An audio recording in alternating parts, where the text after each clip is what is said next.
Welcome back to Book Club. Today we are finishing up with To Kill a Mockingbird and moving on to Go Set a Watchman.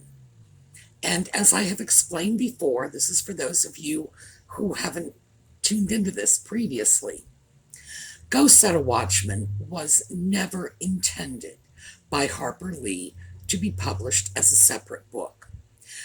It was published after her death, and who knows the extent to which she was able to agree to the publication, as she was in very frail health late in life.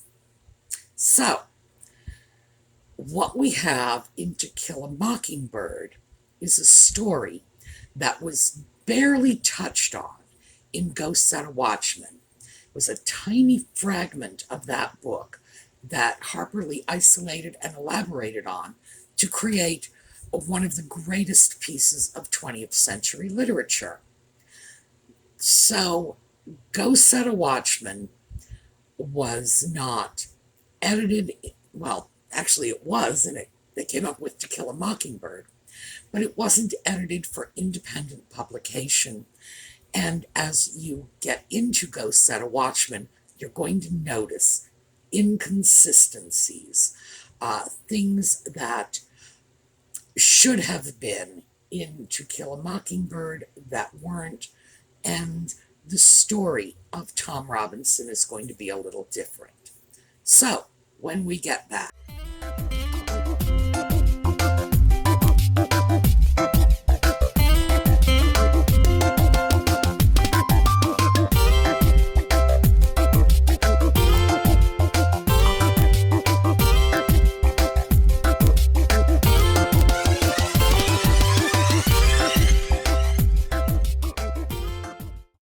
I have to admit that one of my favorite things in all of To Kill a Mockingbird is the ending. When Harper Lee starts describing watching the children grow up, that the last paragraph. And they're Boo's children. Boo Radley had adopted these children as his own. He watched them grow, he kept an eye out for them, and he put a blanket over Scout when she was shivering watching the fire.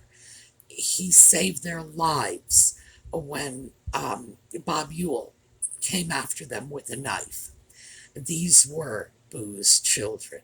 And I thought that was just so sweet. What a nice way to end the book. Because, as we know, the Mockingbird was, on one hand, Tom Robinson, an innocent who was killed for no good reason. But also, Boo Radley was the Mockingbird as well. He was a person who did no harm, brought a lot of joy into the lives of little children just by leaving them little trinkets in a tree. And in the end, of course, he's back in his house, back in his world of isolation. So, it was something to think about. It was a sort of a bittersweet way to end the book. It's delightful that Boo had adopted the children and thought of them as his own. But it was also sad that the night that all of the chaos, when Jem's arm was broken, when Bob Ewell was killed, it's the last time Scout ever saw Boo Radley, even though she had fantasized about walking down the street with him, sitting on the front porch, and all of the childhood fantasies somebody has. So, as we move away from To Kill a Mockingbird and move into Go Set a Watchman, we find a very different story. Harper Lee always insisted that To Kill a Mockingbird was not a coming-of-age story. And I have to agree because, well, obviously you have to agree with her because it was her brainchild. But there is no coming of age. The story follows Scout from the age of about 6 up to the age of about 9. That's hardly coming of age. In Go Set a Watchman, we pick up Scout's life in her 20s, returning to see her father.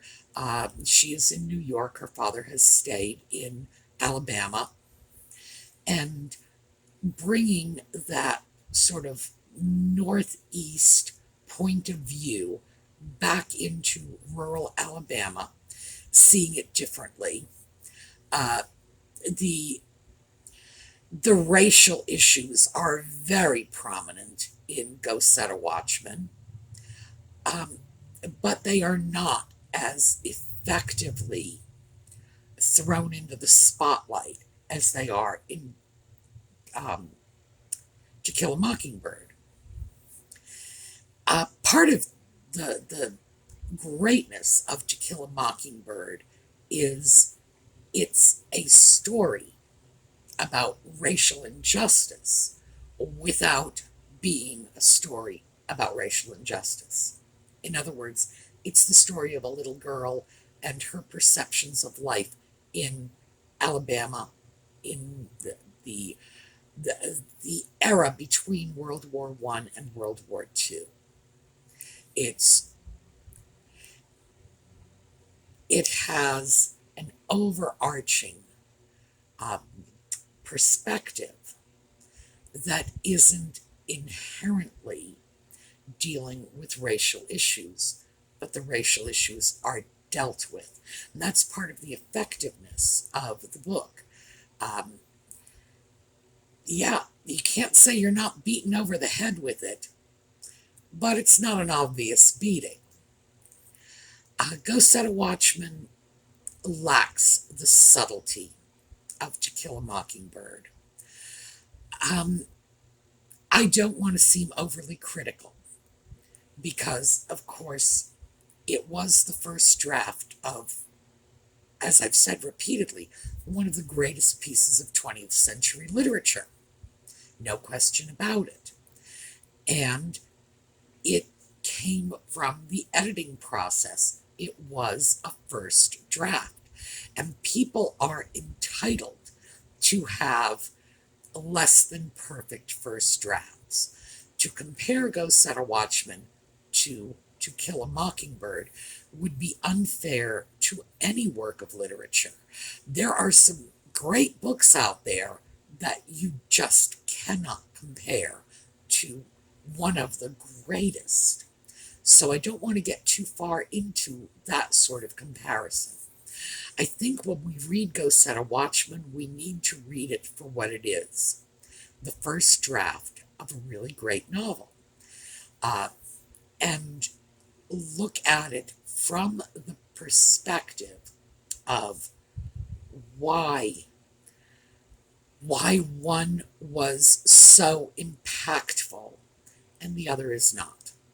Part of it, of course, is the timing. Go Set a Watchman came out in the 21st century. To Kill a Mockingbird came out in the middle of the 20th. So when you have a book about race relations coming out at a time when the civil rights movement is getting underway, when people are becoming aware of the issues, and that same book coming out 70 years later, it's not a fair comparison. But nevertheless, I think it's worth reading. And I think it develops a lot of the characters in ways that we did not see them developing in To Kill a Mockingbird. So, my suggestion is read it with an open mind. Try to remember that whatever the deficiencies of Go Set a Watchman are, and there are some, it did in time give way to a classic. So, there you go. It's my 50 cents worth of Go Set a Watchman. So, let's take another look at Austen marriages And I thought this time we would look at Emma. Emma is not one of the books we've read in book club, but I think most of us have some passing familiarity with it. And if we don't, who knows? This might be the spark that gets you to pick it up on your own and read it. The story of Emma is the story of a bored and wealthy young woman who plays matchmaker with her community. Some of you may be familiar with this story because it was the basis for the movie Clueless. And there are a lot of modern sort of rom-coms that are based on this theme. Wealthy woman, she takes in a protege, and she's going to start revamping her into her own image and fix her up with people. Jane Austen said of Emma when she finished the novel, "I have just written a book about a young woman who what was it? How was it? Whom no one shall like but me." So she thought she was writing about a rather unlikable character. She wasn't. Emma has a good heart. She screws up, and she doesn't mean to cause as much pain and havoc as she does, but she does it nevertheless. So when Emma opens, it is on the day of the marriage of her former governess, Anne Taylor, to Mr. Weston, and Mr. Weston is a neighbor of her family's in Highbury, the little village they live in.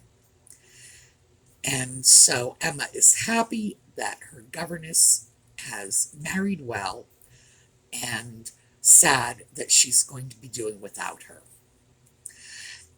So we have to take a look at the Weston marriage first, because that's where our book opens. Anne Taylor is a sensible, practical, kind woman who has been governess to Emma and her elder sister Isabella prior to Isabella's marriage. And when the girls became too old for a governess, she stayed on as companion to Emma. She is a gentlewoman with no money. Mr. Weston is, one would have to say, a gentleman, but he is not from an old established family. He made his own fortune, and he settled in Highbury, and no one thought he was going to ever marry again because his first marriage was probably not a good one. He married a woman of fortune who was thrown off by her family when she married him, but it's pretty clear that the first wife missed the luxuries that she had prior to her marriage. Mr. Weston has a very affable, gregarious, cheerful temperament, was not unhappy, and the narrator tells us he was not unhappy, but it's mostly because of his own disposition. Someone less inclined to natural cheerfulness might have been unhappy in that first marriage, because although his wife clearly chose him, it wasn't without some regret for what she had left behind. So in his second marriage, as the book tells us, he has learned that it's better to choose than to be chosen, and better to excite gratitude than to feel it. And what this means is that Anne Weston, formerly Anne Taylor, who had no fortune, is very beholden to Mr. Weston. with no money of her own as a governess and a companion later, her prospects were pretty dim. So, in terms of the economics, the marriage is a very good step up for her. For Mr. Weston, she has an excellent temperament, and she clearly has the ability to overlook his eccentricities, and he does have them, in being very gregarious and very friendly, in in treating everyone like they are his best friend and bosom companion. He, in fact, treats no one like they are in any way special. So there are irritations of that sort. Um, he thinks that he can have a large party in his home, which is not large enough to accommodate it. When they are snowed in, he's trying to figure out how to put 20 people up for the night. No, no. He is not a very practical man. And for someone like the new Mrs. Weston, this has to be a trial. Also, I have to say, I am troubled by the whole notion of better to do the choosing, better to excite gratitude. Gratitude is a very poor basis for a marriage. And if Ann Taylor has married him for financial stability and out of, if the basis of the marriage is her gratitude to him for providing her with security, I don't know. But it does seem to be a reasonably good marriage. By the end of the book, they have a child. So, it's not dreadful, but I have misgivings. As I say, gratitude as a basis for a marriage, oh, that just rubs me the wrong way. But I'm bringing a 21st century perspective to it. The next marriage we encounter is that of Emma's sister, Emma's elder sister, Isabella, with their neighbor George Knightley's younger brother John. And this marriage is probably of a similar tone to Emma's father's marriage. His wife has passed away. Her father is a very kind and pleasant, gentlemanly old man, tends to be a hypochondriac, fusses over people's health, but that's his way of expressing concern for them, and he's concerned for everybody right down to the horses. And his daughter Isabella seems to have very much his character. They are not bright intellectual stars. The late mother, the late Mrs. Woodhouse, was her husband's intellectual superior. No reason to believe it wasn't a good marriage. The man is clearly kindly and considerate, and that can atone for a multitude of sins. But I think we are seeing a replay of that with Isabella and John Knightley. John Knightley is clearly a person of a more lively intellect than his wife, and he seems to be a bit on the irritable side. Just a bit, not a lot. We've looked at General Tilney, for example, who is a lot on the irritable side.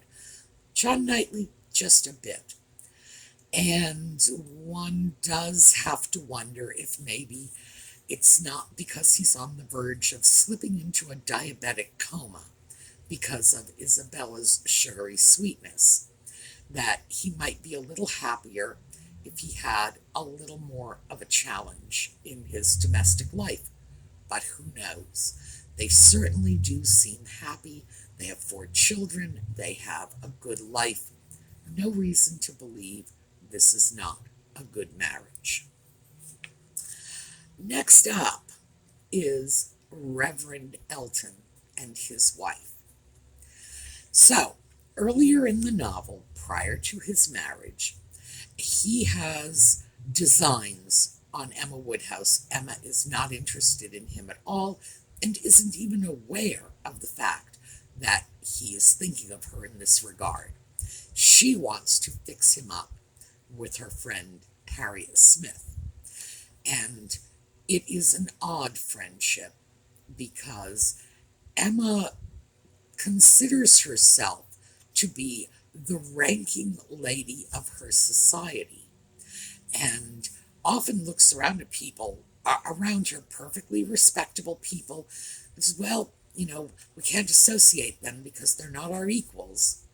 But for some reason, she throws all of this out the window when she meets Harriet Smith, who is a pretty young woman of a very pliable and malleable character, whom she takes under her wing and wishes to improve. Harriet is a project for Emma.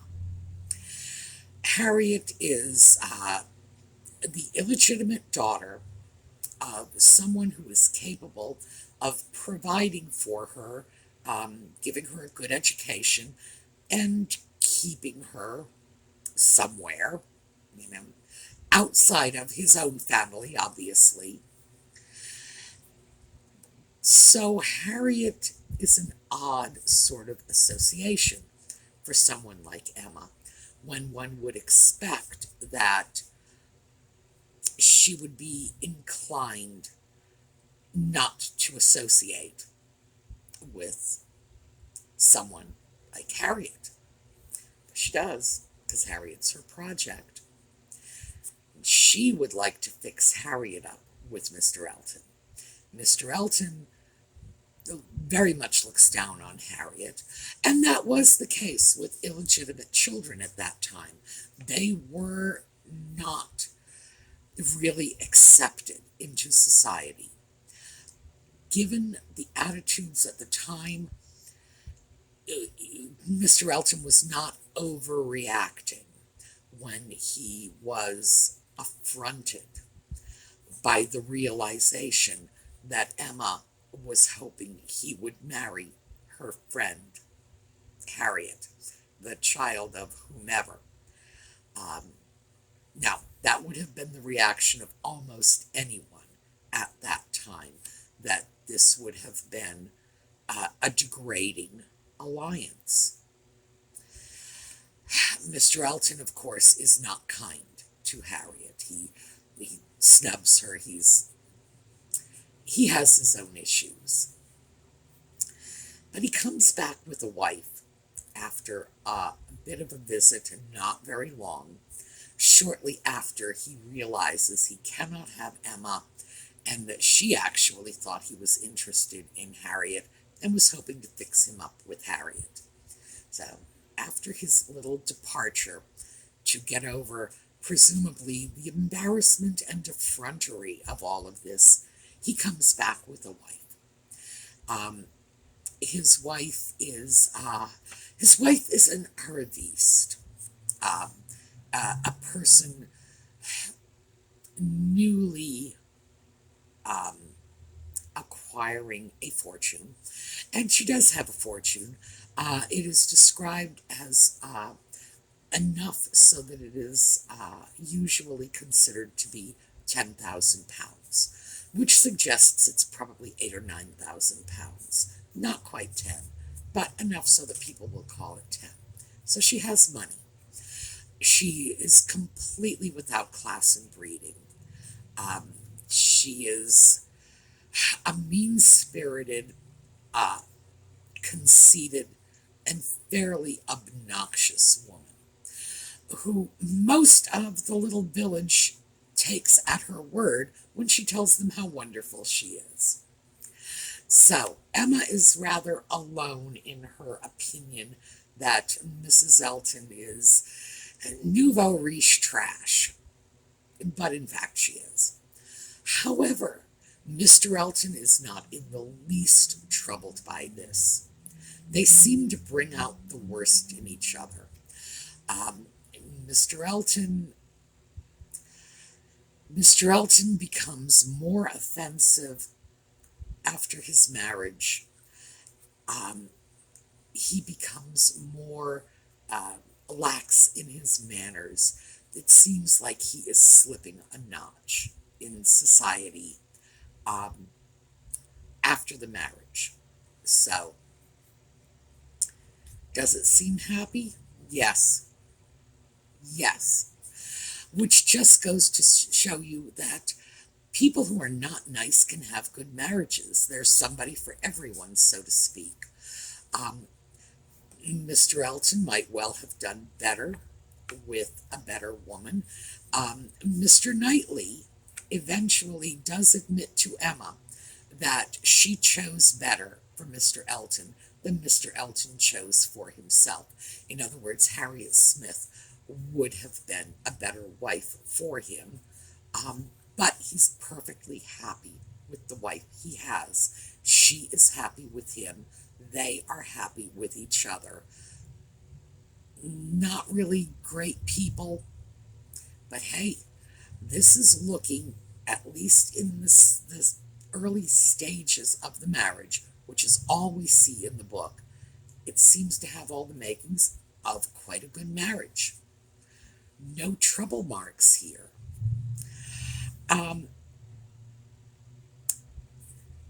Then we have three couples who get together throughout the course of the book. So when the book ends, we have three new marriages. Harriet Smith, who prior to Emma's intrusion in her life had been somewhat infatuated with a local farmer, a tenant of Mr. George Knightley's, named Robert Martin.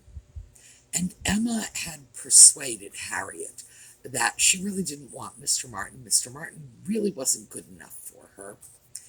But in fact, it was really a good marriage. And as Mr. Knightley said, ignorance and illegitimacy married to a respectable farmer. Knightley clearly believed that Robert Martin was a step up for Harriet Smith. Step up, step down doesn't matter because they were genuinely attached to one another. Mr. Martin's family was fond of Harriet. Harriet has no family to bring into the match. Her father is going to do something for her in terms of a dowry, so she is not utterly penniless. And it turns out, at least in the initial stages, to be things settling out the way they should have.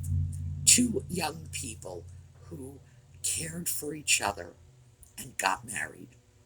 And as they were roughly in the same line of society, they were not going to have problems on that score. And remember, Mr. Weston's first marriage had some problems on that score.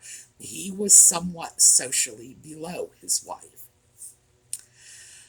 The next marriage is that of Frank Churchill. Frank Churchill is Mr. Weston's son by his first wife, who has been raised by her family, the Churchills, and even taken their name. They are going to provide for him. He will be heir to the Churchill fortune. And he has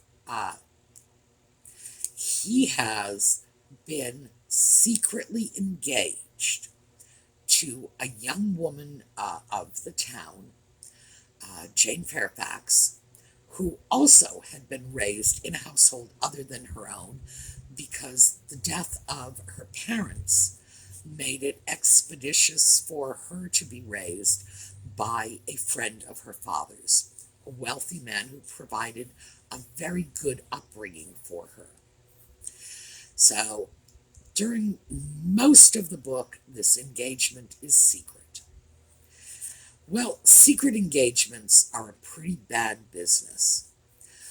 Jane Fairfax knows that she has been doing something she ought not to have done by getting involved in a secret engagement. Now, the reason for this was Frank Churchill believed that his foster family, it's actually an aunt and uncle, the ones who raised him, would not have cared for the idea of his engagement. Regardless, secret engagements at this time were considered they were not regarded in a good light. This goes back to the fact that an engagement in England, and we got to go back to some history here, an engagement was a solemn contract. In the Middle Ages, if you were engaged and wanted to break the engagement, you'd have to annul the engagement as if you were annulling a marriage. Being engaged, pre-contracted to someone might be grounds for divorce on a later marriage. And there were plenty of kings and queens who went through trouble on that score. They took engagement very seriously. Engagement was about 3/4 of the marriage. And then finally, you would go in, the priest would say, bless you, and that's when you were officially married. But for the most part, it was a very formal situation, just a hair's breadth away from a marriage. The other factor is marriage in England was always considered a public concern. To this day, you want to get married in England, the public has to be invited to your marriage. If you want to get married, you basically it has to be open to the public. That's all there is to it. When Meghan Markle said that she and Harry got married in the backyard, everybody in America said, "Oh, okay." Everybody in the UK was up in arms and said, "Whoa, that's not marriage. That's not how it works. You're not married in the backyard." No, because they're all familiar with the rules. It has to be open to the public, and that is because it's a public concern. Marriage was considered almost like the property of the community. Your neighborhood had an interest, a vested interest in your marriage. So a secret engagement was somewhat akin to perpetrating a deception on the community. As we see in Emma, well-meaning people spend much of the book trying to fix Frank Churchill up with Emma. And then, of course, Emma plans to fix Frank Churchill up with Harriet, because everyone believes Frank Churchill is at liberty. And, of course, Emma has a lot of concerns when Mrs. Weston suggests to her that Mr. George Knightley might be interested in Jane Fairfax. So, we have this sort of comedy of errors going on here that would have never taken place if anyone had known of their engagement. But, as I say, it's sort of perpetrating a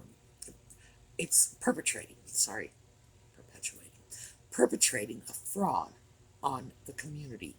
It's living among them under false pretenses. And that's the way it was viewed. So secret engagements were not the thing. That's how Frank and Jane Fairfax are starting off their marriage. Yes, the marriage is going to be very financially advantageous to Jane. Do I have any great hopes of it turning into a good marriage? No. Unfortunately, the difficulties from the beginning are probably too great. Oh, they're not going to end up in divorce court, but I think Jane is going to have a lot to suffer. Frank Churchill is wildly indifferent to the concerns of the people around him. He does not trouble himself that he has deceived people.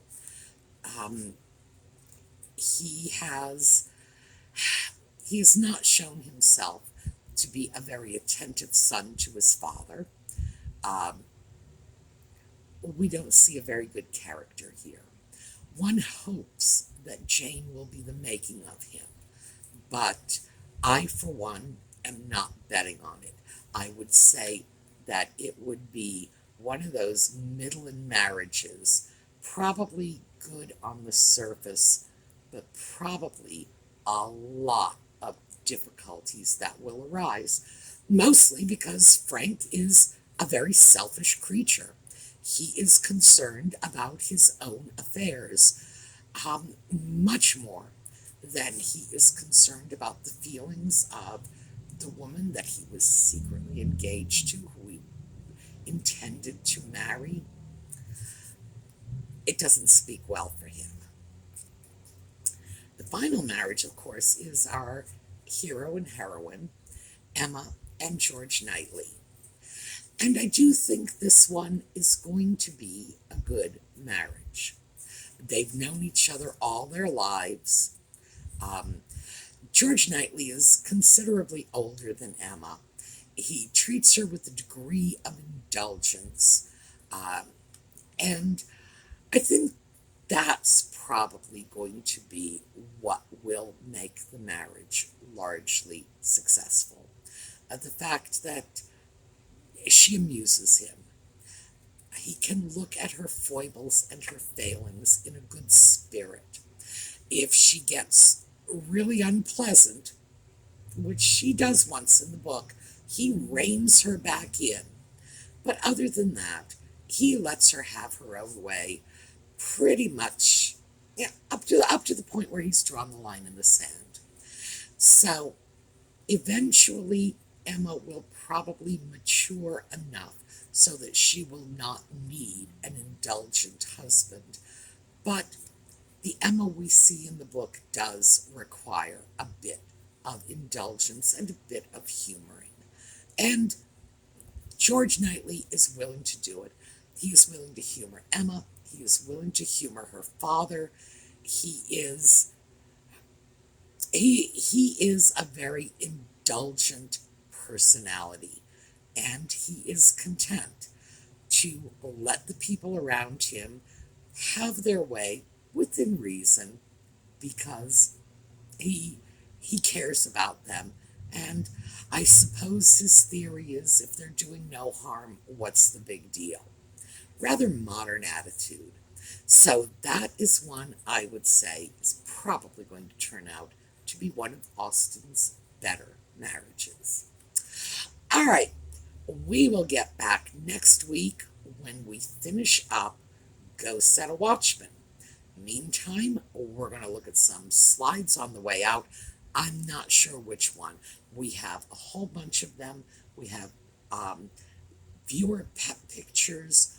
We have JLS's wonderful Horizon pictures. We have a lot of photographs from Brownhaven Studios. I'm just going to surprise you, and I'll surprise me too. All right, I'll see you tomorrow morning. Have a great